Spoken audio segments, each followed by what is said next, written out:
Good morning and welcome back. So now today we are going to start with chapter number 2.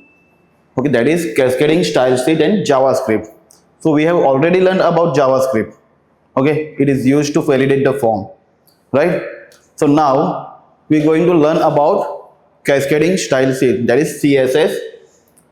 Now, why do we use CSS in our JavaScript or Java form or HTML form? Okay, here previously what we have learned is how to develop a form using Composer. Okay, that is an HTML form. Now, what CSS does is CSS allows us to specify styles for the visual element of the website. That means previously we have created a form while by using HTML we just create a form, okay, and the content we can display the content. मतलब जो content हमको display करना है HTML page पे वो हम HTML coding के through या फिर फॉर्म डिजाइन के तो वही हम इंक्लूड कर रहे हैं यहाँ पे.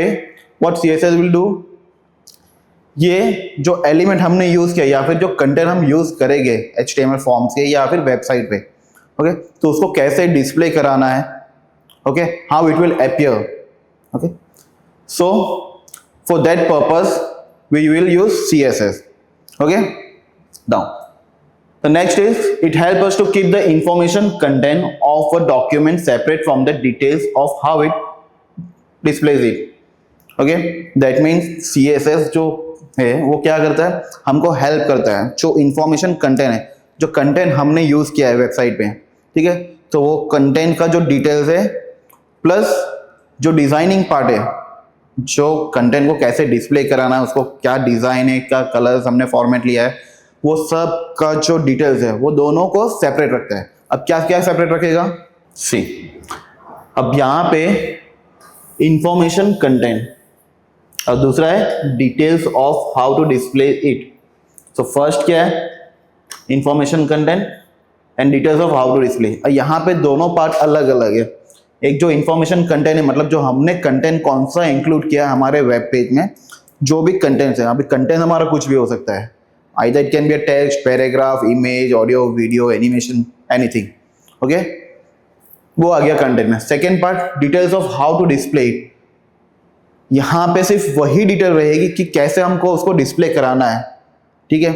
अब जैसे कि हमने पैराग्राफ ले लिया है, ओके, सपोज हमारे पास मल्टीपल पैराग्राफ है, 3 to 5 और 7 पैराग्राफ है हमारे पास. सो अगर हमको पैराग्राफ की एक प्रॉपर्टी सेट करनी कि जितने भी पैराग्राफ हम यूज कर रहे हैं तो उनको सारे पैराग्राफ जो है उनकी पर्टिकुलर एक फॉन्ट स्टाइल होगी, प्लस फॉन्ट कलर अलग चाहिए उसके लिए हमको, ठीक है, इसको इटैलिक करना है. अब विदाउट CSS अगर ये चीज अगर हम करेंगे, अगर पैराग्राफ जो 7 पैराग्राफ की हम बात कर रहे हैं, तो विदाउट CSS अगर हमको पैराग्राफ में ये सारी प्रॉपर्टी सेट करनी तो क्या करेंगे, हमने जितने भी पैराग्राफ टैग्स लिए, राइट, फॉर एग्जांपल ये हमारा पैराग्राफ टैग है, ठीक है, तो यहाँ पे जो भी प्रॉपर्टी हमको चाहिए, फॉन्ट स्टाइल, फॉन्ट साइज से लेकर सारे जितनी भी बार ये फर्स्ट पैराग्राफ हो गया, सेकेंड टाइम अगर वापस से हम पैराग्राफ ले रहे हैं वहां पे सारी प्रॉपर्टीज हमको लिखनी पड़ेगी, जो भी प्रॉपर्टीज हम लिख रहे हैं, फॉन्ट कलर, ठीक है, font style, font colour, font size, alignment option, font को अलाइन करना है, सॉरी पैराग्राफ को अलाइन करना है हमको, तो वो सारी प्रॉपर्टीज ये पैराग्राफ नंबर 1, फिर वापस हम पैराग्राफ 2 ले रहे हैं, तो 7 टाइम्स पैराग्राफ हम इंक्लूड कर रहे हैं, तो सारे टैग्स के अंदर हमको ये सारी प्रॉपर्टीज लिखनी पड़ेगी, सारे टैग्स इंक्लूड करने पड़ेंगे. ओके, अब वो अवॉइड करने के लिए हम क्या यूज कर रहे हैं यहाँ पे, CSS.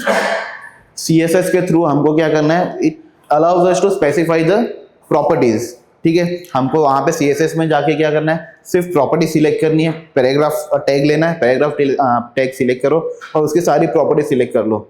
वहां पे हमको कोई टैग्स नहीं लिखने, बस खाली सिलेक्ट करना है. ओके, जैसे पैराग्राफ के लिए हमने फॉन्ट स्टाइल कुछ स्पेसिफाई कर लिया, फॉन्ट साइज अलग ले लिया, ठीक है, फॉन्ट कलर हमने ले लिया है. अब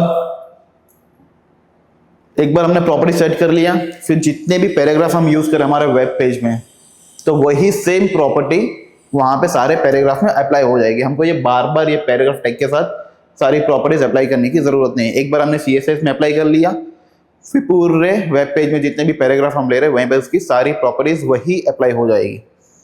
ओके, नाउ सो ये दो चीज था यहाँ पे, इंफॉर्मेशन कंटेंट जो कि हमारा कंटेंट है वेब पेज का उसको सेपरेट रखेगा, प्लस जो डिस्प्ले कराना है हमको, कैसे उसको डिस्प्ले कराना है, उसकी प्रॉपर्टीज की वैल्यू सारी, वो इंफॉर्मेशन पार्ट सेपरेट रहेगा। ठीक है, यहाँ पे दोनों कोडिंग मर्ज नहीं होगा। Next, this details of how to display the document is known as style. यहाँ पे एक और चीज है स्टाइल। अब ये जो कंटेंट हमको कैसे डिस्प्ले कराना है, ठीक है, जो डिटेल्स है कि कैसे उसको डिस्प्ले कराना, उसको क्या बोलते हैं, स्टाइल।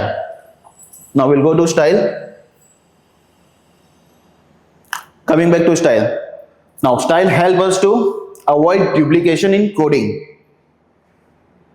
सो फर्स्ट पॉइंट क्या है हमारा, avoid duplication in coding. Like previous slide में हमने देखा कि it will help us to separate the content part and designing part, उसकी जो इंफॉर्मेशन है दोनों सेपरेट सेपरेट रखेगा। अगर CSS हम यूज नहीं कर रहे, नॉर्मल HTML कोडिंग ही हम यूज कर रहे, सारे टैग्स यूज कर रहे, सो क्या होगा, ये डिजाइनिंग पार्ट के जो कोडिंग्स है, टैग्स, वो भी वहीं पे इंक्लूड होगा, प्लस कंटेंट का जो है कोडिंग, वो सब एक साथ मर्ज हो जाएगा। सो अब यहाँ पे CSS के थ्रू क्या हो रहा है, डिजाइनिंग पार्ट के कोडिंग अलग हो रहा है, प्लस कंटेंट जो है वो अलग हो रहा है, तो यहाँ पे डुप्लीकेशन अवॉइड हो जा रहा है। Okay, second is easy maintenance of code. Now why easy maintenance of code? Suppose after creating your website, if you want to do any modification in the designing part or in content whatever, okay, suppose designing part में अगर आपको कुछ change modification करना है तो यहाँ पे आप इजीली मेंटेन कर सकते हो, क्योंकि आप कर रहे हो CSS के थ्रू, जो कि स्टाइल है। ओके, CSS के थ्रू कर रहे हो तो वो कोडिंग जो है हमारा डिजाइनिंग के लिए वो सेपरेट हमको मिल रहा है, और वो जो हमारा डॉक्यूमेंटेशन या फिर जो भी कंटेंट है हमारा वो सेपरेट रहेगा, तो हम इजीली उसको मेंटेन कर सकते हैं। यहाँ पे हम लाइक एक्सीडेंटली कंटेंट का कोई डेटा चेंज करना ये नहीं होगा। अगर CSS यूज नहीं कर रहे तो हम क्या होगा कि कंटेंट प्लस डिजाइनिंग पार्ट दोनों एक साथ में रहेगा, तो एक्सीडेंटली हम क्या कर सकते हैं, उसको चेंज हो सकता है हमारा। अगर हमको डिजाइनिंग पार्ट को चेंज करना है तो बाय एक्सीडेंटली ये कंटेंट भी चेंज हो सकता है, तो वो चीज यहाँ पे इजीली हम मेंटेन कर सकते हैं, क्योंकि वो दोनों सेपरेट सेपरेट हमको मिल रहा है। Now next is uses of CSS। अब हम जब CSS की बात कर रहे हैं, CSS मीन्स कैस्केडिंग स्टाइल से, so how and where it is used, and using CSS what we can do. So using CSS first what we can do is the font type, we can change the font type, और not only change, we can select the font type for different elements. Okay, जहाँ पे हमने paragraph की बात की, तो paragraph की जगह पे we can select the some other headings, मतलब कंटेंट हम जो कुछ भी ले रहे हैं, हेड, बॉडी, हेडिंग्स, पैराग्राफ, ठीक है, जितने भी एलिमेंट्स हम यूज करेंगे उस सब की अलग अलग प्रॉपर्टीज हम सिलेक्ट कर सकते हैं। हमने पैराग्राफ की बात कर ली, अगर हमको हेडिंग में कुछ चेंजेस करना है तो हेडिंग के लिए फॉन्ट टाइप हम चेंज कर सकते हैं। Okay, same way we can change the font colour, okay, for each and every element, font colour plus font size, font style, element color. Now the element what we have taken in previous chapter, okay, that is we have created a form and there was many elements, okay, तो वो सारे elements के हम यहाँ पे color specify कर सकते हैं। नेक्स्ट इज बैकग्राउंड कलर, तो पूरे पेज का जो बैकग्राउंड कलर हमको चेंज करना है वो भी CSS के थ्रू पॉसिबल है, हमको कोई कोडिंग वहाँ पे मैन्युअली लिखना नहीं है, सिर्फ प्रॉपर्टीज में जाके हमको सिलेक्ट करना है। Next is alignment, case alignment, paragraph का हमको पैराग्राफ या हेडिंग का अलाइनमेंट हमको चेंज करना है, लेफ्ट सेंटर राइट सब कुछ कर सकते हैं। Same way with heading, case change कर सकते हैं, case in the sense upper case, lower case, sentence case. Okay, now border, heading, अगर हेडिंग आप ले रहे हो तो हेडिंग्स के सराउंडिंग में आपको बॉर्डर चाहिए तो वो भी पॉसिबल है, ठीक है। पूरे पेज में अगर आपको बॉर्डर चाहिए we can use it, you can create list, we can set the margin and also we can set the pad spacing using CSS. So these are all the points or the elements which we can use in CSS. Next is syntax of CSS. Now the syntax of CSS consists of a special symbol known as rules. Here syntax of CSS it consists two parts, that is selector and declaration. Okay, a CSS rule has two main parts, a selector and a declaration. Now see, here there is an example of syntax of CSS. So here we have taken h1. H1 means heading, and we have specified the color properties. Okay, and then which color we want. So here h1 it is known as selector. Okay, and the remaining part color, that is known as declaration. Okay, now selector is an HTML element on which you want to apply the changes. Okay, now a selector is HTML element on which you want to apply the style. ठीक है, selector वो होगा HTML का कोई भी element, जैसे paragraph हो गया, हेडिंग हो गया. ओके, तो उसको हम क्या बोलते हैं, selector. Next is declaration. Declaration क्या होगा, प्रॉपर्टी और उसकी value. Okay, properties in the sense की यहाँ पे आप प्रॉपर्टीज में सिर्फ कलर नहीं बट उसको अलाइन करना. अलाइन, फिर ग्रीन की जगह जैसे हमने यहाँ पे अलाइन ऑप्शन दे लिया, अलाइन प्रॉपर्टीज में क्या लेंगे हम, उसकी वैल्यू में राइट. ठीक है, तो ये हो गया हमारा सिंटेक्स ऑफ सीएसएस, जो कि दो पार्ट है उसका, डिक्लेरेशन एंड सिलेक्टर. ओके, तो first one is selector, second is declaration. Declaration में प्रॉपर्टीज एंड वैल्यू आती है. Okay, second, next, a declaration is a property associated with the HTML element used in selector. ठीक है, अब declaration क्या होता है, जो सिलेक्टर हमने यूज किया उसके एसोसिएटेड प्रॉपर्टीज और वैल्यू रहते हैं. प्रॉपर्टीज हम ले लेंगे, जैसे कि यहाँ पे हमने देख लिया colour, alignment, font style, font size, जो भी है यहाँ पे फॉन्ट साइज, फिर उसकी वैल्यू हम लिखते हैं. तो ये हो गया हमारा सिंटेक्स ऑफ CSS, जिसके दो वैल्यू है, selector and declaration. Now next is advantages of CSS. So here are some advantages of using CSS. So the first one is we can make changes to the website without the fear of accidentally changing the data. So जैसे मैंने आपको पहले बताया, we can easily make modification in our website without accidentally changing the data. मतलब जैसे हमारा content है, ठीक है, हमको कुछ डिजाइनिंग पार्ट चेंज करना है, तो यहाँ पे दोनों इंफॉर्मेशन सेपरेटली है. ओके, तो हम जो डिजाइनिंग पार्ट का कंटेंट, अगर हम कुछ भी कोड चेंज कर दे या फिर वहां से प्रॉपर्टी चेंज करते हैं, तो वो कंटेंट को कुछ भी हार्म नहीं करेगा. कंटेंट जैसा है हमारा वैसा ही रहेगा.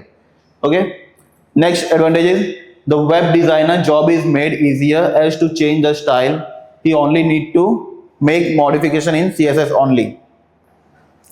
सेम वे जो भी डिजाइनर है, जो वेब पेज डेवलप कर रहा है, उसका जॉब इजी हो गया है, क्योंकि उसको सारे कोर्स पूरे पढ़ने की जरूरत नहीं है. हम दोनों कोर्स सेपरेट मिल रहे, डिजाइनिंग के प्लस कंटेंट दोनों अपने हमको सेपरेट मिल रहे हैं. तो अगर उसको डिजाइनिंग वाला करना है, चेंजेस करना है, मॉडिफिकेशन करना है, तो इजीली वो वहां से चेंज कर सकता है.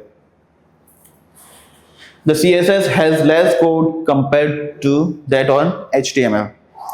Now CSS, जब हम CSS यूज कर रहे हैं, it contain less code compare to HTML code. अगर HTML कोड यूज करके हम ये सारे डिजाइन कर रहे हैं तो बहुत सारे कोड्स आते हैं, whereas यूजिंग CSS HTML से कंपेयर कर रहे हैं तो CSS में बहुत कम कोड आते हैं, जिसके कारण जो पेज है हमारा वेब पेज, वो क्या होता है, वो इजीली लोड हो जाता है.